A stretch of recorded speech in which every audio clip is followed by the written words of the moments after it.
Antes de que Gador Joya nos presente.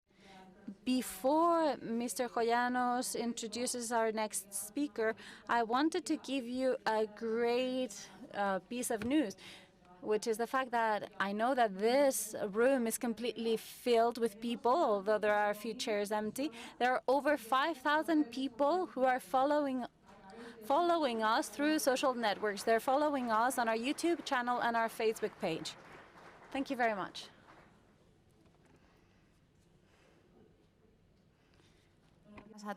Good morning, everyone. Good morning to all of you here and to those 5,000 people who are on the internet following us. I would like to thank Dr. Cretella for being here, for making an effort to come here. I remember, and I wanted to share with you my first day in the medical school with Professor Narbona, a professor who came from Sevilla, who was very funny. And the first sentence he shared with us was, the first thing that you need to understand is that a child is not a bonsai. And we were all flabbergasted. A kid is not a bonsai. And when he saw the surprise in our faces, he started explaining that a child is not a bonsai. What did he mean by that? A child is not a small adult. And in the pediatrics world and in our subject matter and during all of your medical studies, you will understand, and I have come to understand during all of my years of practice, that a child is not a bonsai, that they have their own pathologies, that they have their own illnesses that only take place during childhood and that will not reproduce during their adult life. I have seen as a pediatric doctor, and I'm sure that Dr. Cretella has also seen that, because a child does not feel and does not leave things as an adult does.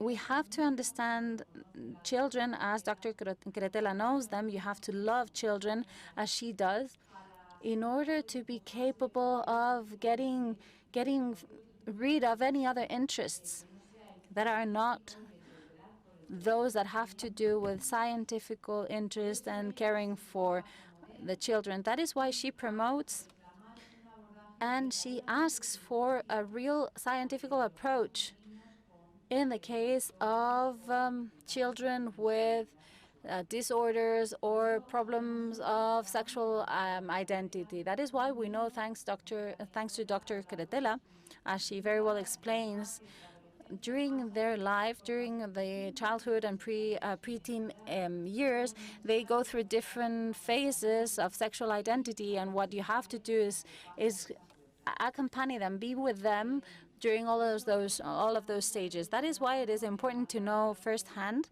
from Dr. Cretella how children suffer in these cases when we are not with them and when we take them away from scientific truth. But thanks to people like her, there is still hope. We still have a hope in a different path, and she's going to prove that to us. She is married. She is the mother of 4 children. She has a degree in medicine from the Connecticut University, and she was a pediatric doctor in the Connecticut Children's Medical Center of Hartford. She was a pediatric doctor for 15 years, and then not only did she care for her family, but she also was an activist in the American Association of Pediatrics. She's the president of the association, and she also was the president of the Adolescent Sexuality Committee and the Committee of Scientific Policy.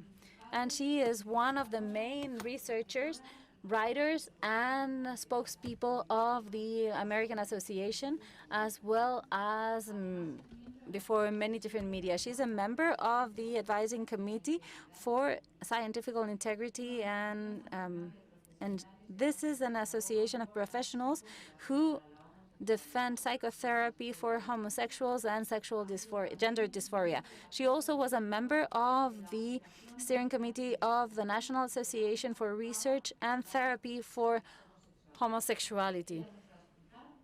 She's going to explain to us that sex is determined from the moment we are created by our DNA, that sexuality is binary, and she's going to clearly defend, with all the experience that, as you have seen, she has, of scientific truth before beliefs. Thank you. Thank you very much. This is an exhortation to schools: respect sex differences and build a culture of kindness. What I want to give an overview of in this presentation is how we can build a culture of respect in our schools without promoting transgender ideology. We have to remember, first of all, what is the role of the school? The role of the school is to assist parents in nurturing and educating their children, both in academics and in ethical behavior. Why? Because the family is the first school. The parents are the primary educators of their children. The school is to assist. And certainly, schools are to be safe and welcoming for all children. So here's the critical question for us today. Must schools promote positive attitudes toward transgender identities to be safe and welcoming? We at the American College of Pediatricians have answered an emphatic no. In fact, it is harmful and dangerous for schools to promote the belief that someone can be trapped in the wrong body. This is harmful to all children. Furthermore, it is not necessary for schools to affirm atypical sexual identities or atypical sexual behaviors in order to recognize and respect and be kind to all students. So what is the foundation? What could we say the two pillars are to promote a safe and welcoming school, to promote respect? Virtue and facts. Respect begins with truth, the true facts about human nature, transgenderism, and bullying. It also includes virtue, quite simply, moral character and performance character. Oh dear. Two. Virtue, quite simply, is the habit of doing good. And by this we mean we want our students and staff to put forth our best work and be our best selves. Performance character and moral character. Example of universal virtues, character traits. For performance virtue, giving your best work, your best effort. Perseverance, organization, creativity, flexibility. These are all traits or virtues that are accepted as positive by everyone. Moral virtues. No one is against kindness, respect, honesty, justice, humility, and courage.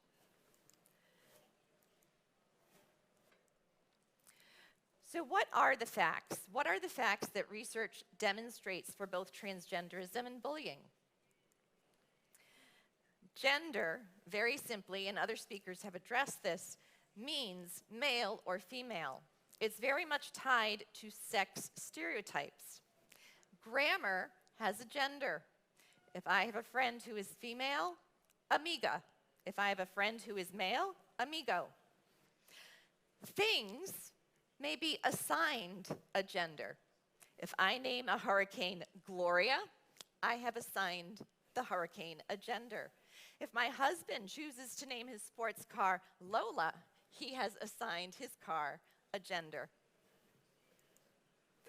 People have a biological sex. We don't have a gender, we have a sex. It is genetic, it is there at fertilization in every cell of our body. In nature, reproduction is the rule. It takes a man and a woman, a sperm and an egg, to make new life. Sex is binary. Being a man or a woman, male or female, is innate and cannot be changed. It does not change. Birth defects do not invalidate this binary rule. Very rarely, there are cases of disorders of sex differentiation. These are ultimately genetic. They are extremely rare, in which for some individuals, their outward appearance does not match what we would expect from their sex chromosomes. These are diagnosable medical conditions. Very rare, that should actually say less than 0.002% of the population.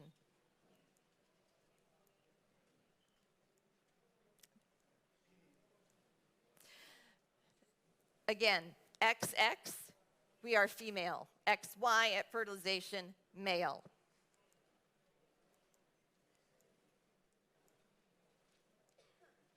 Sex declares itself in the womb as early as 8 weeks gestation. A baby, an unborn child who has a Y chromosome at 8 weeks gestation will form testes. Those testes produce testosterone. Every cell in that little boy's body has a Y chromosome. Every part of that little boy's body, including his brain, is bathed in a testosterone surge. He is male. No biological boy can be born with a female brain. Sex is not assigned. It is present at fertilization and declares itself in the womb. Again, no opposite-sexed brains are ever trapped in the wrong body. Sex is also binary beyond the sex chromosomes. A research team in Israel published very recently, this past fall, they discovered that men and women express at least 6,500 genes differently. So looking at men and women, they found that there were at least 6,500 genes that men and women have in common, but if you are a woman, those genes produce one protein. If you are a man, it produces a different protein. They also discovered something else. They discovered that there are thousands of gene differences, also some that only exist in men and some that only exist in women. They found other genes common to both sexes in which for some they're more active in women and for others they're more active in men. This has consequences. It means the sexual binary is pervasive. It impacts every organ system of our body. And my colleague Miriam Ben Shalom had one slide in which she said, you know what, when it comes down to a heart attack, it's not your gender identity that matters. It's, are you a man or a woman? Why? Because if you're a man, heart attacks present one way. If you're a woman, they present another. And there are some medications that will be harmful to women that are not harmful to men. Our immune function is impacted. That's why there are some immune diseases that are much more prominent in women than men. Even how men and women respond to pain, poisons, and other medications differs based on our genetics and hormones. This impacts the brain.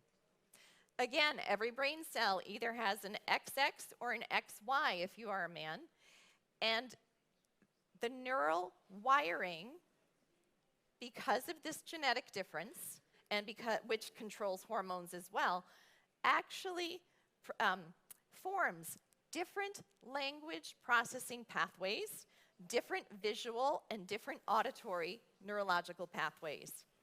We also process spatial information differently. Our emotional and social processing occurs in different areas of the brain, and the two halves of women's brains communicate much more efficiently than men's do. Men tend to have their left hemisphere, it's very lateral, not cross-wired, the same as women's. This is going to impact and does impact our behavior and our psychology. Dr. Leonard Sachs is a family physician, a psychologist, and an educational specialist. He is very much an expert on the sex differences and how this impacts education for boys and girls. Now, men and women, boys and girls. Obviously, we have more in common than we have different. We're all human beings. So the differences between what girls and boys can do are not very large. But the differences in how they get there, the differences in how men and women process and how we get there, can be very great indeed. And he points out that the failure to acknowledge these real sex differences can actually reinforce negative sex stereotypes, such as boys are bad at art and girls, nah, science and math, not for them. So there are definite biological sex differences that we need to take into account in order to avoid negative stereotypes. What is gender identity? It is quite simply, it's cognitive, in the mind. It is an awareness of oneself as either a man or a woman. Thoughts and feelings are not hardwired. Skin is hardwired, skin color, hardwired. Am I a man? Hardwired. If I have that Y chromosome, yes, it's in my DNA, it's who I am. Thoughts and feelings, they're not hardwired. We don't come out of the womb knowing that we are a boy or a girl. Dr. Lawrence Kohlberg outlined stages of cognitive development regarding the awareness of what sex we are. He said and found, he observed, by age 3, most children can correctly identify themselves. Yes, I am a little girl. Yes, I am a little boy. But they don't understand that sex is permanent, often until age 7. There are some 7-year-olds who may believe if they watch you as a man put on makeup and a dress, they may believe you just transformed into a woman, because cognitively they are not mature enough. They haven't processed that a little boy will grow into a man and stay that way. A little girl will grow into a woman and stay that way. They don't understand. This is something that is learned. We should also have a definition of normal in medicine and science. And this used to be universally accepted. This was actually published in the Yale Medical Journal in 1945. Normal is that which functions according to design. Well, one function of our brain is to perceive reality. Thoughts that match reality are normal. Thoughts that don't match reality are abnormal. The definition of delusion is a fixed false belief. So if I stand here and tell you that I weigh 300 pounds and I am obese, please give me liposuction, put me on a starvation diet and sign me up for liposuction, you would say, no, that's a delusion. You are anorexic. You need therapy. If I stood here and said, I have a face that has been scarred by a fire, I have not, but I believe it. That is a delusion. Body dysmorphic disorder. If I stand here and I walk freely as I am and I say, I am a paralytic, I need a wheelchair, I can't move, that is a delusion. It is body identity integrity disorder. They also go by the name transable. But there is one delusion that nobody acknowledges and actually promotes and sells to children. If I stand here and insist that I am a man trapped in a woman's body, you all have to believe me. And you not only have to believe me, but you have to reinforce it and make everyone else do the same. This is what's being sold to children as young as preschool. Some schools are actually, and public libraries in the States, are actually having cross-dressers come in and read, I call them gender-bending books, to 3-year-olds. And as you can see in the middle picture, quite sadly, a number of parents are flocking to these.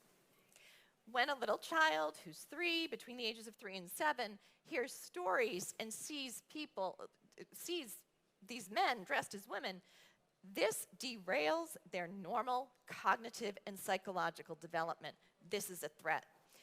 And this is dangerous for all children, because once you convince children that they might be trapped in the wrong body, well, they get frightened. They entertain that thought. And if they come out and say, I think I'm the other sex, or I'm not a little girl, I'm really a boy, well, now all the doctors, teachers, everyone's saying, you must reinforce that. You must change their name, change their clothes. And then, as they approach age 8, 9 to 12, just early puberty, they will be put on dangerous chemical blockers, puberty blockers. This is a drug that has been approved to treat a disorder called precocious puberty. A child who begins puberty prior to age 8, that is a disease, a disorder, and the puberty blocker is healthful for them.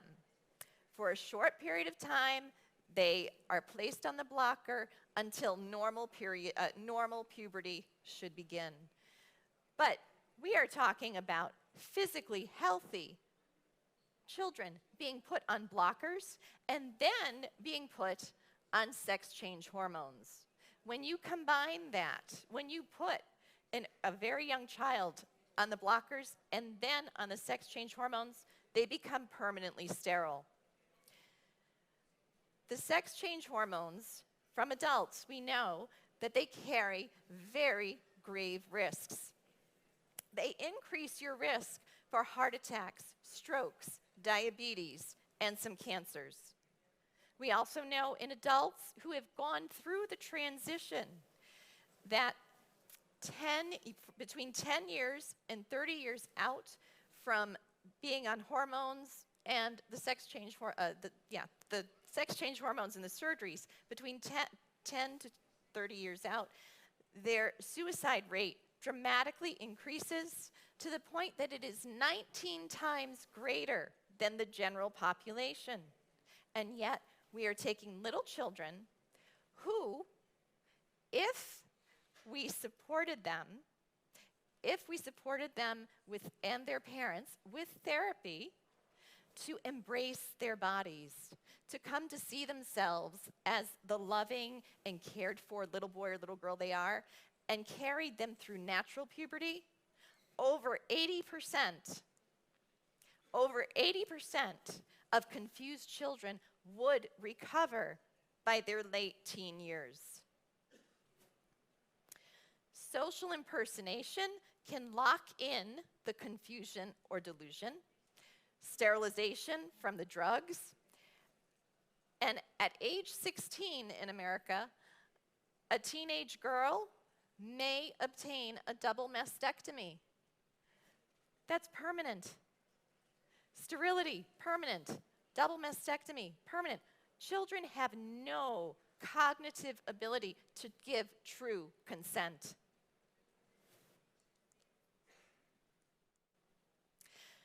I put this up here because this is a new resource that is wonderful for parents and schools. It is a picture book, and it's a wonderful resource for young children. And it even speaks of genetics, so you could honestly use it with children as young as preschool all the way through middle school. It's entitled, I Don't Have to Choose. And it basically says, gender and sex are the same. And my sex is determined by DNA at fertilization. This is available now in English and Spanish, and soon will be available in French. It is available on Amazon.com. Let's turn to bullying. Facts about bullying. We can all agree that this is a bad thing. It includes Physical, verbal, written, electronic, and social acts of aggression, typically by someone in a position of a student who's more powerful than the one he or she is picking on. Now, there are many traits that can be targeted. Obviously, sex, ethnicity, race, other physical features, mannerisms, sexual identities, social economic status, disabilities, and religion. According to a World Health Organization survey, roughly 1 out of 3 students worldwide experience regular bullying. We care because bullied students will do less well academically, often suffer social isolation, and are at greater risk for mental illness, which can persist into adulthood. We also care about it because the ones who perpetuate the bullying are at greater risk for mental illness, and a large percentage, up to 60%, will ultimately end up with a criminal record. There are many worldwide bullying prevention programs that have been developed.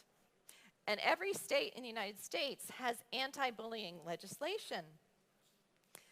The best evidence-based curriculum against bullying was developed in Norway. It's the Olveus curriculum.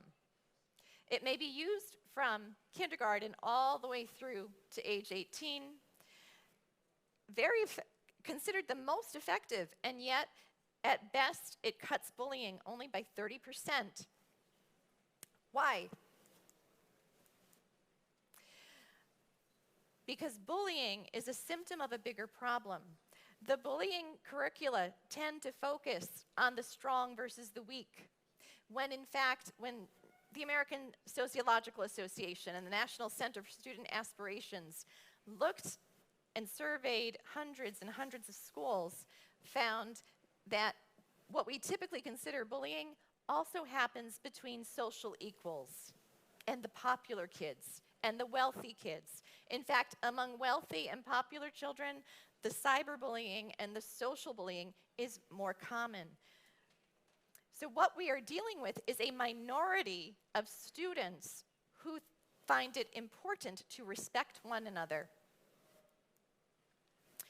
Many students are treating each other in unkind ways. They do not value character. And the bullies who torment the weaker ones, the weaker students, they make up only a small portion of the problem.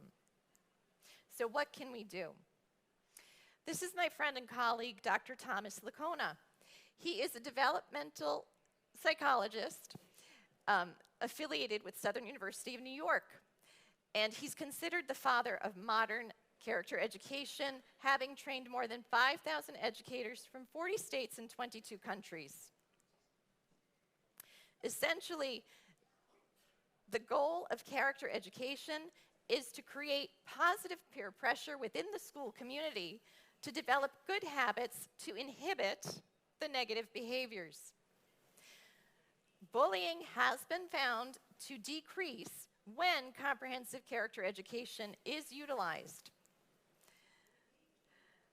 So we are speaking here of teaching children and rearing them in union with their parents to value respect based on our shared human dignity, not upon unique identifying traits. For success with comprehensive character education, parents must be involved from the beginning. Obviously, you also need the support of staff and the participation of students and community service organizations. Respect must be defined as upholding standards of behavior that honor the human dignity and worth of all. Respect does not mean having the right belief system or the right attitude. Vigorous debate is necessary for higher learning. It's necessary for a free and open society, and it can be respectful. Dr. Thomas Licona, on his website, which I will make available to Citizen Go, has studied the most successful, what he calls good and smart schools across America. And these are 10 strategies the schools employ. First, they use the Alveus curriculum survey to get a baseline reflection of their school culture. They share this with parents and students and staff alike. They define respect, as we discussed in the previous slide.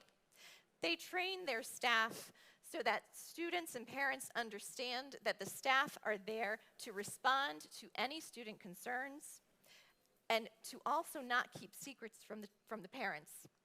This is a team movement.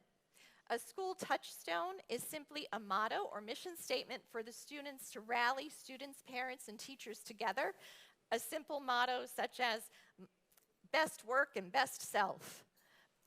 School-wide curriculum such as Alveus can be part of the solution. Community service learning. When schools are able to integrate face-to-face helping experiences with students and match them with organizations and people in the community, academic standards improve, attendance improves, as does a respectful climate in the classroom. Peer support. Encouraging children to stand up against bullies, to simply say, leave him alone, leave her alone. For students to be aware of their peers who are being excluded and simply say, hey, come sit with me at lunch, to befriend them, to listen to them. Reporting options. There needs to be an anonymous, maybe a drop box around the school so that, because sometimes students they're not brave enough to go to the teacher or the principal, but they would be feeling very comfortable writing it down and asking for help.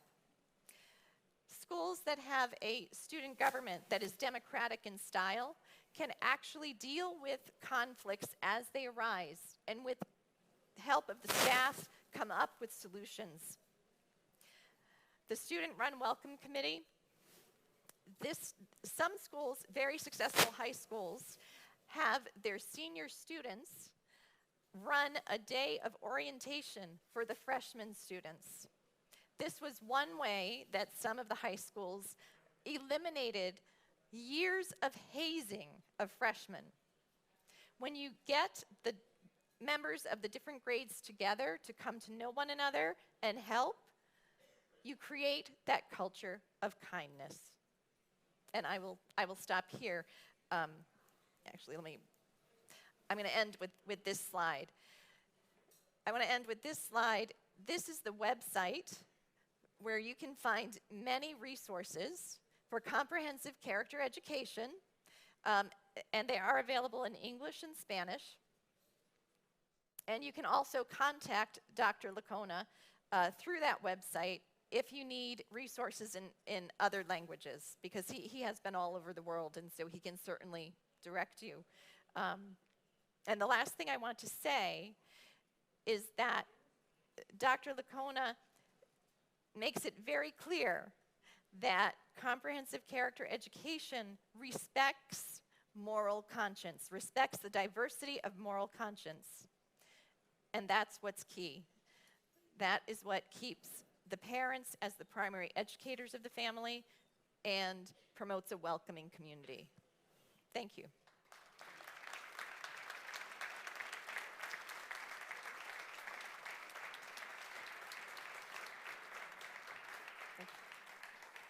Thank you so much, Dr. Cretella. Okay, you have here your headphones, because I'm going to ask you some questions from the people who, okay. Should I stand? Oh, sorry. Got it. It's okay. Thank you so much. Muchas gracias, doctora Cretella. Thank you so much, Dr. Cretella, for your presentation.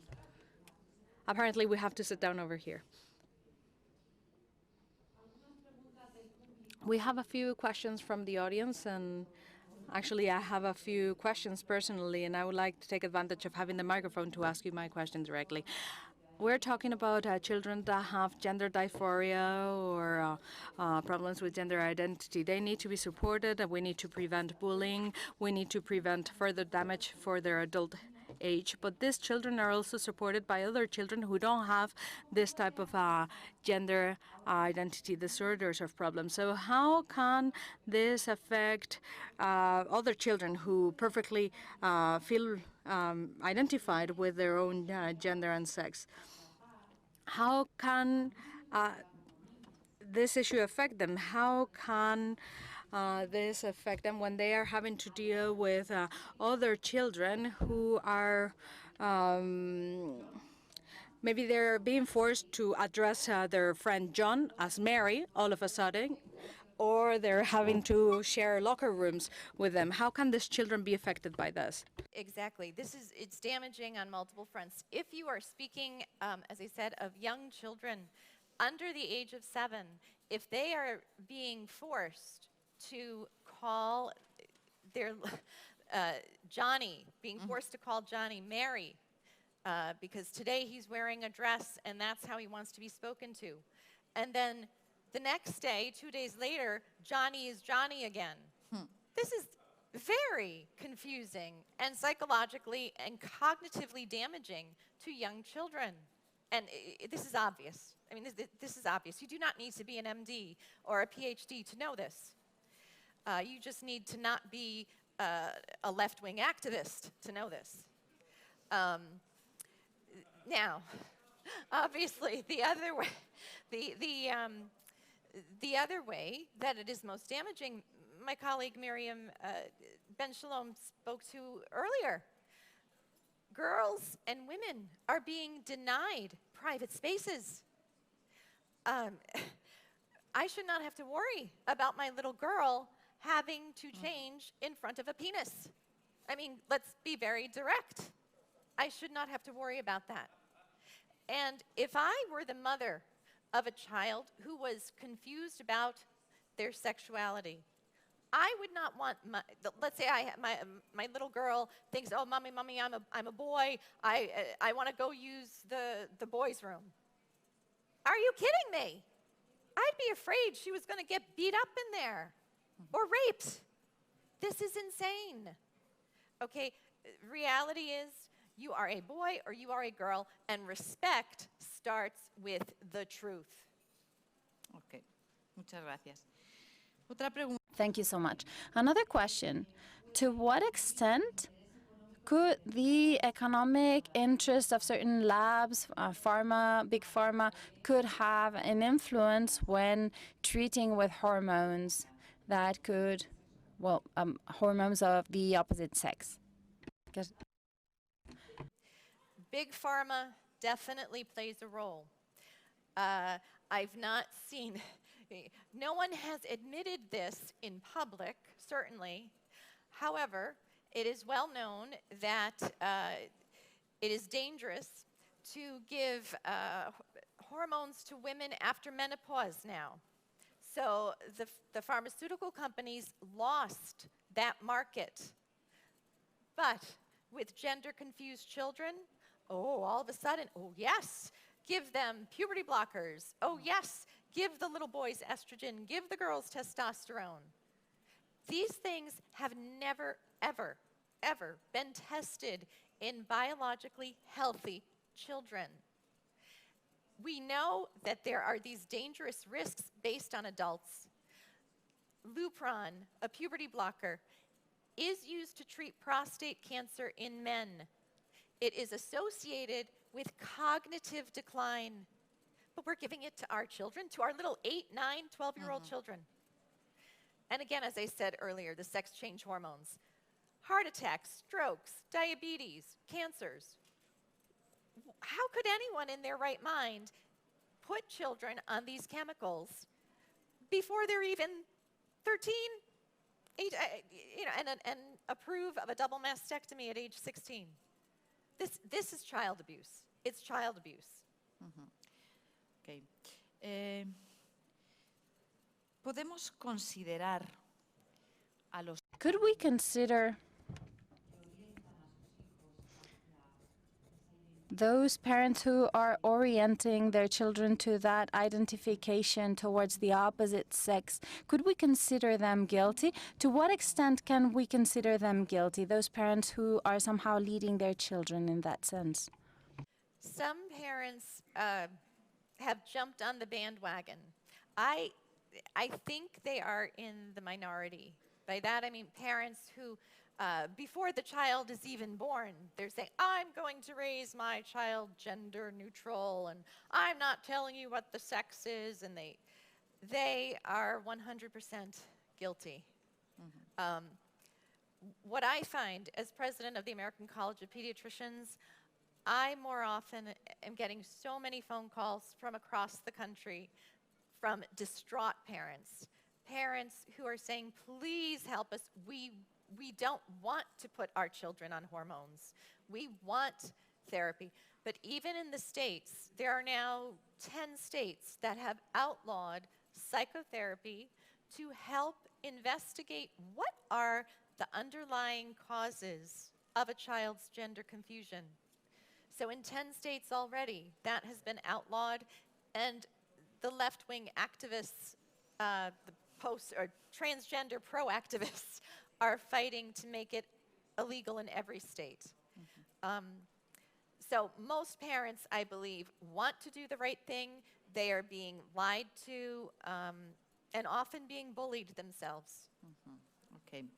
Esta es una pregunta un poquito más. This is a more technical question.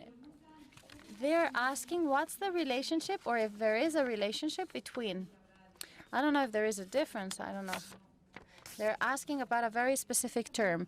Is there a relationship between the gender dysphoria and the body integrity disorder? The answer is yes. There is a psychiatrist, Dr. Ann Lawrence, in fact, who is a transgender woman, so biological male, who is a psychiatrist, who has published, even during the 2000s, published in the professional literature that there are significant similarities between those with transgender belief and those with transable belief. So gender dysphoria, more accurately called gender identity disorder, is essentially on par with body integrity identity disorder. It's just a different body part. Okay. Para terminar, aunque sé que es una pregunta que daría para... In order to end, although I know this is a question that could be the beginning of a whole conference, I would like to know how we should tackle the care or the support given to a child who at a certain point is showing that he or she does not identify with their biological sex before puberty. Before puberty. In the ideal world, before the transgender activists, it was possible for me as a pediatrician to refer the parents and a child to a family therapist. And I only had one case, in almost 20 years of pediatrics, I had only one case of a little boy who, between the ages of 3 and 5, said, Mommy, Daddy, I'm a girl. And he cross-dressed, and it got more persistent. The parents were concerned. I mean, this was the early to mid-2000s. The parents were concerned. Referred them to family therapy. During the play therapy, at one point, the little boy picked up the Barbie and picked up the truck.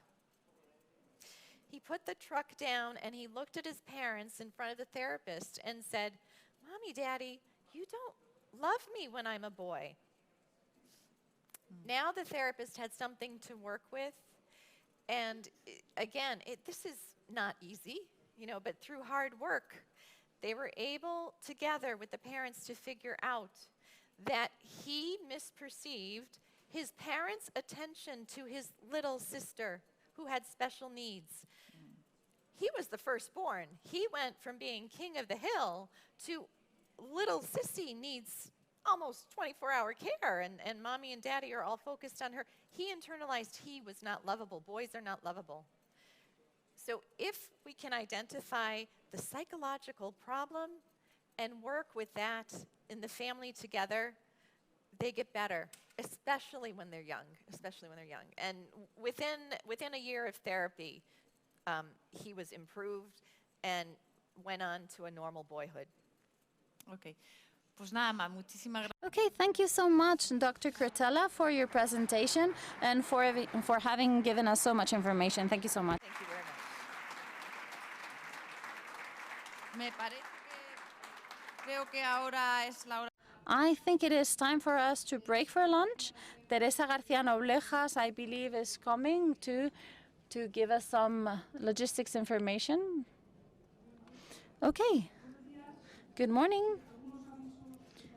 I just wanted to give you some information that is of interest for all of us. We now have 1.5 hours to break for lunch, and we ask you to be back at 3:15 to be back and be seated in your seats so that you can continue enjoying the afternoon presentations. As a practical information that I need to remind you of, those of you who have headsets for simultaneous interpreting need to leave them on the tables where you got your name tags for the Congress, so they will give you the ID back. So you give your headsets, they will give you your ID back, and you will take your headsets back when you come back in the afternoon. But it's very important to give the headsets back to get your ID. And in the afternoon, you will do the same thing. So at 15 past, we will be sitting down here at 15 past 3. And those of you who have purchased the ticket, the lunch ticket,